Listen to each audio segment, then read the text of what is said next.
Hi పిల్లలు, ఈరోజు మనం చెప్పుకోబోయే కథ పేరు రాయలవారి రాతిగోడ. పూర్వం శ్రీకృష్ణదేవరాయలు విజయనగరాన్ని పరిపాలించేవారు. ఆ సమయంలో రాజ్యానికి శత్రువుల బెడద తీవ్రంగా ఉండేది.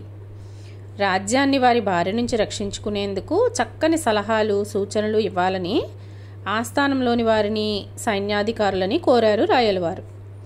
నగరం చుట్టూ ఎత్తైన దృఢమైన రాతిగోడ నిర్మించాలని అందరూ అభిప్రాయపడ్డారు. ఇది రాయలవారికి సమ్మతంగా అనిపించడంతో దాన్ని వెంటనే అమలుపరిచారు. గోడ పూర్తయిన కొన్ని రోజులకి సైన్యాధికారి దాన్ని ఫిరంగి గుళ్లతో కాల్పించాడు. కానీ గోడకి పెద్దగా నష్టం వాటిల్లలేదు. దాని మన్నిక, దృఢత్వం శ్రీకృష్ణదేవరాయల వారికి ఎంతో నచ్చింది. శత్రుమోకలు ఇకపై ఈ గోడను దాటి లోపలికి ప్రవేశించలేవు, మన భద్రతకు ఇక ఏ ఢోకా లేదు, నిశ్చింతగా ఉండొచ్చు అని సైన్యాధికారిని పొగిడారు. కానీ తెనాలి రామలింగడికి ఆ మాటలు ఎందుకో నచ్చలేదు. ఒకరోజు భద్రతా ఏర్పాట్లను పర్యవేక్షించడానికి రాయలవారితో మారువేషంలో వెళ్లే అవకాశం తెనాలికి దక్కింది.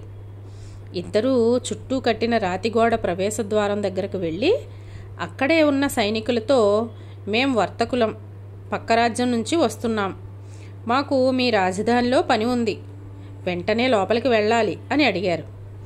అస్సలు కుదరదు, పై అధికారి అనుమతి లేనిదే లోనికి పంపడం సాధ్యం కాదు అని వారు చెప్పారు. ఇది విన్న రాయలవారు ఎంతో సంతోషించారు. కానీ తెనాలి ఆ పక్కనే ఉన్న పై అధికారిని కలిసి 100 బంగారు నాణాలు లంచంగా ఇచ్చి తామిద్దరిని వెంటనే లోపలికి పంపేలా చూడమన్నాడు. భటులారా, ఈ ఇద్దరిని లోపలికి పంపించండి అని ఆ పై అధికారి ఆజ్ఞాపించాడు.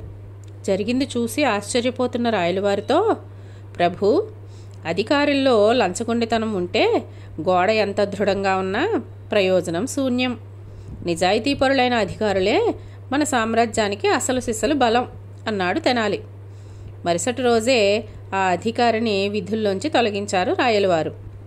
అప్పటి నుంచి అధికారులను నియమించేటప్పుడు కేవలం శారీరక దారుఢ్యాన్నే ప్రామాణికంగా తీసుకోకుండా వాళ్ళ నిజాయితీని పరీక్షించడం ప్రారంభించారు. బాగుంది కదా. ఈ కథ ఈనాడు ఆదివారం పుస్తకంలో పిల్లల కోసం వచ్చిన కథ అన్నమాట.